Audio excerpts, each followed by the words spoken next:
Ok, on va parler du sujet de dimanche que vous connaissez sans doute puisque comme vous êtes un public sage, mature et avisé, vous allez aller voter dimanche. Vous allez aller voter. Municipal 2026. Les villes où le scrutin va se jouer, élections locales et enjeux nationaux. Le scrutin devrait donner les premières dynamiques politiques, notamment en matière d'alliances potentielles pour les échéances présidentielles et législatives de 2027. Tu votes qui à Bordeaux? Je vais voter le maire sortant, Pierre Urmic, malgré le fait qu'il ait un charisme d'huître. C'est, après avoir lu les programmes, celui que j'estime le plus cool pour l'avenir de la ville. Voilà. Après, si jamais Alain Juppé veut revenir, il y a un monde où je vote à droite. Voilà. La présidentielle de 2027 commence cette année avec les municipales des 15 et 22 mars. Donc c'est le premier tour dimanche, ça sera le second le week-end prochain. Plus que jamais, enjeux locaux et nationaux sont liés. Le meilleur exemple, au Havre, Seine-Maritime, la gauche a la possibilité d'éliminer d'entrée de jeu un candidat déjà sur le départ, une sorte de joker donné bien imprudemment à la gauche havraise par le maire de la cité portuaire, Édouard Philippe, candidat à un troisième mandat local. Mercredi 11 mars au Parisien, il confirme en effet une position déjà affirmée. Si je n'arrivais pas à convaincre les Havrais, il faudrait que j'en tire les conséquences. Donc en gros, si Édouard Philippe n'a pas la mairie du Havre, et ça se trouve, il va même pas à la présidentielle. C'est couillu. Les résultats du scrutin municipal au Havre seront donc particulièrement scrutés, mais d'autres personnalités susciteront également l'intérêt. L'ancien Premier ministre François Bayrou, donc lui c'est Pau évidemment, Fabien Roussel est candidat cette fois-ci sur son nom. Sa défaite face au Rassemblement national aux législatives de 2024 fait peser un certain suspense à l'issue du vote opposant le communiste à un ancien dauphin d'Alain Bocquet et au candidat du RN. Donc là, en fait, il y a beaucoup de personnalités politiques du premier plan qui jouent leur avenir politique aussi et leur crédibilité dans ces municipales. Et ça risque de rebattre les cartes pour ce qu'il va se passer à la présidentielle en fonction de qui win sa mairie ou pas. À Nantes, la maire socialiste Johanna Roland a de nombreux atouts dans son jeu. Certes, LFI part seule, mais dans ce fief acquis à la gauche, la candidate PS a réussi à s'entendre avec les écologistes dès le premier tour, ce qui n'avait pas été le cas ni en 2014 ni en 2020. Il y a 6 ans, au premier tour, la socialiste avait obtenu 31,4% des voix et les écologistes 19,6%. À droite, on rappelle, les municipales de 2020, on avait assisté à ce qu'on a appelé la vague verte, avec un nombre d'élus écologistes assez phénoménal, en comparaison à ce qu'on pouvait, à ce à quoi on avait pu assister les scrutins précédents. Donc, en gros, à Lens, le RN pourrait dépasser le PS qui pourtant est winner depuis 1947, en tout cas à la gauche. À Marseille, la campagne hasardeuse de la présidente d'hiver droite de la métropole, Martine Vassal, laisse le maire d'hiver gauche, Benoît Payan, face au député du RN, Franck Alizio. Donc, putain, Marseille sous RN. Dans d'autres villes de gauche, le danger ne vient pas de la droite, mais des écologistes ou de LFI. À Lille, par exemple, se jouera en 2026 le match retour de 2020. Il y a 6 ans, au second tour, l'écologiste Stéphane Bally avait échoué à 227 voix seulement. Ouah, c'est chaud. Face à la sortante socialiste Martine Aubry, cette année, il affronte Arnaud Deslandes, dauphin de Madame Aubry, qui a démissionné en 2025. À Montpellier, Saint-Denis, Vaux-en-Velin ou Villeurbanne, les maires socialistes font face à des candidats insoumis, portés par des résultats très prometteurs au précédent scrutin. Quant à Avignon, l'une des rares grandes villes du sud-est du pays dirigée par les socialistes, la succession de la maire Cécile L, qui ne se représente pas, apparaît si ouverte que les 4 principaux candidats trouvent des raisons d'espérer. Le socialiste David Fournier, l'ancien journaliste Olivier Galzi, Anne-Sophie Rigaud au RN et Mathilde Louvain LFI. Dans les villes dirigées par la droite, le cas le plus emblématique est Nîmes. La préfecture du Gard est la plus grande ville dirigée par LR, mais le maire ne se représente pas pour lui succéder. La gauche rassemblée derrière le communiste Vincent Bouguet, le député européen RN Julien Sanchez et 2 héritiers du sortant luttent pour s'imposer dans un combat dont l'issue apparaît là aussi très incertaine. Les villes à suivre dans l'Hexagone. Couleur politique de la liste sortante souhaitant conserver la ville et couleur politique de la liste souhaitant conquérir la ville. Donc on voit, voilà, Amiens et tout, ce sont des villes macronistes. Amiens, Nevers, Évry,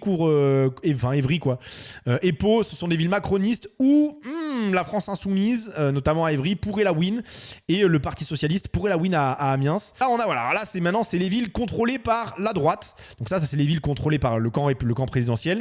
Donc là, on a les villes contrôlées par la droite. Vous en voyez, il y en a beaucoup, notamment, évidemment, qui est étonné sur la côte d'Azur, où évidemment la droite domine énormément. Et donc on voit que souvent c'est quand même des villes à droite qui sont menacées par le Rassemblement national. Vous voyez toutes les villes là avec tout le temps la petite encoche marron, c'est le RN, c'est le RN qui menace de choper beaucoup de villes de la côte d'Azur. Et sinon on voit Limoges qui pourrait basculer à gauche. Qu'est-ce qu'on a? On a Angers qui a priori va pas bouger, Lorient, ville UDI qui pourrait passer écologiste, Hénin-Beaumont qui est déjà extrême droite et qui devrait ne pas bouger. Calais qui est actuellement les Républicains mais qui pourrait basculer RN apparemment. Roubaix qui pourrait basculer la France Insoumise alors qu'actuellement de droite. Mulhouse qui pourrait basculer de gauche alors que c'est actuellement une ville de droite. 3 qui ne devraient pas bouger. On a ici en Ile-de-France Aubervilliers, Villepinte et Champigny-sur-Marne qui sont actuellement des villes de droite qui pourraient basculer à gauche. Voilà, et puis Perpignan, pareil, ville d'extrême droite qui devrait rester à l'extrême droite. Angers, on a l'autre compte de Béchu.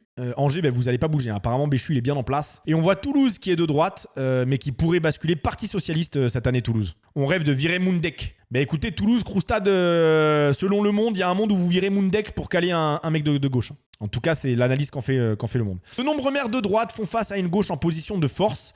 Toulouse vote fréquemment à gauche lors des scrutins nationaux, mais elle choisit le plus souvent son maire à droite. Jean-Luc Moundek va tenter d'obtenir un 3e mandat. Face à lui, le socialiste François Briançon et le député LFI François Picmal devront soit s'allier, soit se désister l'un en faveur de l'autre au second tour s'ils souhaitent ravir la mairie. À Saint-Étienne, l'ancien député socialiste Régis Juanico paraît en bonne voie pour succéder à Gaël Perdriau, maire d'hiver droite condamné fin 2025 à 5 ans de prison dans l'affaire du chantage à la sextape à l'encontre de son premier adjoint. La droite, en effet, se déchire entre les héritiers de l'ancien maire et l'union de la droite et du centre, conduite par l'ancien député LR Dino Cinieri. À Amiens et à Aix-en-Provence, les candidats socialistes sont également en bonne posture face aux sortants. À Limoges, Aubervilliers et surtout Roubaix, LFI espère créer la surprise. À Mulhouse ou à Lorient, ce sont les écologistes qui espèrent prendre la mairie, c'est ce qu'on voit ici. D'autres maires de droite sont menacés sur leur droite. Le duel entre Éric Ciotti et Christian Estrosi est de ce point de vue emblématique et non sans enjeu pour l'avenir de la droite.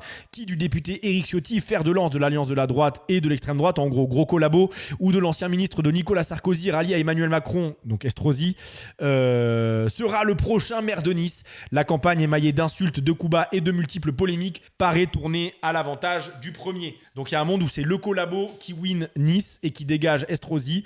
Surtout l'arc méditerranéen, de nombreux maires de droite se battent contre des adversaires d'extrême droite ayant grand appétit. À Toulon, bien sûr, le RN espère gagner une nouvelle ville de plus de 100 000 habitants après Perpignan. La députée RN Laure Lavalette compte tirer profit de la condamnation en 2023 de l'ancien maire Horizon Hubert Falco pour recel de détournement de fonds publics à Carcassonne, à la Seine-sur-Mer, à Narbonne, à Aubagne, à la Ciotat ou à Cagnes-sur-Mer. Les maires de droite sont également opposés à des candidats d'extrême droite. Un autre groupe de villes suscitera un grand intérêt, les 11 communes de plus de 30 000 habitants dirigées par les maires, les écologistes. Eh oui, c'est nous, c'est Bordeaux, mon con, c'est la vague verte de 2020, c'est Bordeaux, et c'est nous. Alors, un autre groupe de villes suscitera un grand intérêt, les 11 communes de plus de 30 000 habitants dirigées par des maires écologistes en 2020 en prenant Lyon, Strasbourg, Bordeaux, Annecy, Besançon, Tours, Colombes, Poitiers, tout en confirmant Grenoble, et Bègle. Les Verts ont frappé les esprits. L'enjeu pour eux cette année, c'est de transformer l'essai. Ils savent déjà que l'une de ces villes manquera à l'appel à En effet, la maire Danielle Dambach n'est pas candidate à sa succession et laisse la tête de liste à sa deuxième adjointe, la socialiste Nathalie Jean-Pocq Bertrand. Donc voilà, en gros, peut-être que Lyon, Strasbourg, Bordeaux, Annecy, Besançon, Tours, Colombes, Poitiers, Bègle et Grenoble restent verts. On ne sait pas, on verra. C'est un peu la surprise. Donc voilà, donc là on a les villes de gauche. Les villes de gauche, qu'est-ce qu'on constate? On a donc, qu'est-ce qui est contrôlé par la France Insoumise? On a Fache-Tuménil qui est contrôlé par la France Insoumise et qui ne devrait pas bouger. On a Montpellier, Marseille, Vitrolles et Avignon. Donc Marseille, Vitrolles, Istres et Avignon qui sont de gauche mais qui sont menacés par l'extrême droite. En fait, comme grosso merdo toute la Côte d'Azur. Montpellier qui est Parti Socialiste mais qui pourrait drifter. Donc Montpellier est donc Parti Socialiste et pourrait basculer France Insoumise. Qu'est-ce qu'on a? On a évidemment une partie de l'Île-de-France avec Saint-Denis qui est Parti Socialiste, La Courneuve, Bobigny, Montreuil et Ivry-sur-Seine qui sont actuellement Parti Communiste, Créteil et Saint-Ouen qui sont Parti Socialiste et qui sont menacés notamment pour Saint-Denis et La Courneuve par LFI de passer à LFI. On a Nantes qui est Parti Socialiste mais qui pourrait basculer les Républicains. Voilà, on a quoi? On a Rennes qui ne devrait pas le bouger. On a Paris qui est actuellement Parti Socialiste mais qui pourrait passer Horizon ou Républicain. Voilà, c'est la menace. Dieppe qui est Parti Communiste qui ne bougera pas. Et puis dans le Nord, on a Lens, Liévin qui sont PS mais qui pourraient basculer extrême droite. Et Lille qui est PS mais qui pourrait basculer écologiste ou Renaissance. Voilà, Saint-Amand-les-Eaux qui ne devrait pas bouger de son cadre communiste. Et Clermont-Ferrand pareil qui a priori n'est pas menacé. Et enfin vers Lyon, on a Villeurbanne qui ne devrait pas bouger mais on a Nantes, on a 4 listes de gauche. Si ça passe à droite, on saura pourquoi. Et donc ensuite, on a Les villes vertes, c'est nous. On a donc Bordeaux, évidemment, plus belle ville de France, bien entendu. Évidemment, chocolatine. Je mets ma chocolatine dans une poche. Je vais faire de l'essence et ça daille. Allez, hop, c'est gavé bien. Bordeaux, qui est donc actuellement une mairie, les écologistes qui pourraient passer Renaissance, évidemment. Donc, c'est un affrontement entre Pierre Urmic, maire sortant pour lequel je vais voter, Thomas Cazenave, qui est républicain. Alors, petite précision sur Bordeaux. Pourquoi est-ce que c'est le Thomas Cazenave, donc les républicains, est en bonne position et pas les républicains ou quoi? Parce qu'en fait, le fils spirituel à Bordeaux, le successeur spirituel de Alain Juppé, qui était maire depuis perpète, est mort. Voilà, c'est assez radical. En janvier 2025, de son prénom Nicolas, de son nom de famille Florian, qui était le fils spirituel politique de Alain Juppé, très apprécié à Bordeaux, est mort d'un AVC. Et du coup, il n'y avait pas grand monde pour prendre sa succession du côté des Républicains. Donc, c'est Thomas Cazenave, Renaissance Modem, qui s'est jeté. En fait, maman, j'ai lu les programmes. Et, ben oui, Pierre Urmic, il a des idées de merde. Oui, son téléphérique, il pue la merde. Oui, le sapin, c'était pas un move de ouf. Mais voilà, j'ai lu les programmes et le programme de Cazenave, il pue la merde. Le programme de Cazenave, il pue la merde. Donc ça dégage. J'étais à Lens, je suis parti dans un village à côté. Maintenant, je suis entre Lens et Liévin. Mais mini-village gaucho entre toutes ces terres de droite, le dernier rempart, il me dit. Tours, a priori, ça va rester écologique. Il n'y a pas trop de risques. Poitiers, ça pourrait passer d'écologiste à Parti Socialiste. Donc on reste quand même sur de la gauche. Strasbourg, pareil. Besançon, on pourrait passer d'écolo à de la droite. Lyon, on pourrait passer d'écolo à de la droite. Grenoble, ça va rester a priori écolo. Et Annecy est un peu dans la situation bordelaise, à savoir écolo qui pourrait basculer majorité présidentielle, à savoir macroniste, Renaissance Modem, quoi.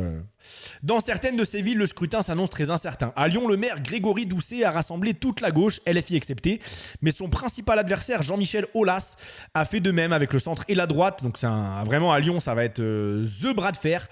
Et malgré une campagne où les faux n'ont pas manqué, l'ancien président de l'Olympique Lyonnais est en bonne position. À Strasbourg, Jeanne Barseguian peine à contrer la campagne offensive de l'ancienne maire socialiste Catherine Trautmann.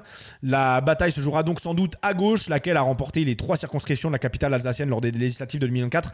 Le scrutin demeure cependant ouvert dans la mesure où LR, LFI et RN et le RN ont des chances de pouvoir se maintenir au second tour. Même incertitude à Annecy, Besançon, Colombes ou Poitiers, moins à Grenoble, Tours ou Bordeaux. Le maire de la capitale girondine, Pierre Urmic, est porté par la dynamique de la sociologie bordelaise et il n'a pas hésité à mettre en avant son évolution en matière de sécurité, décidant en 2024 d'armer certains de ses policiers municipaux. Je n'étais pas philosophiquement partisan de l'armement des policiers municipaux, ce n'est pas une idée qui me serait venue au début de mandat, avait-il reconnu l'an passé auprès de France Info.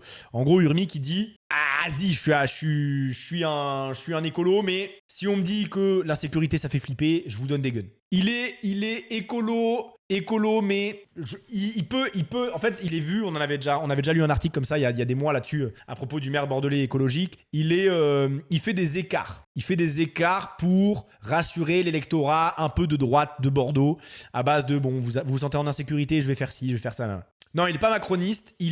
Lui, il se définit comme écolo pragmatique. Voilà, ça veut tout dire. Les élections municipales ne sont pas forcément représentatives du niveau national. Par exemple, lors des dernières municipales, le PS et LR ont obtenu des résultats plutôt favorables, alors qu'à l'élection présidentielle... Oui, non, mais bien sûr. À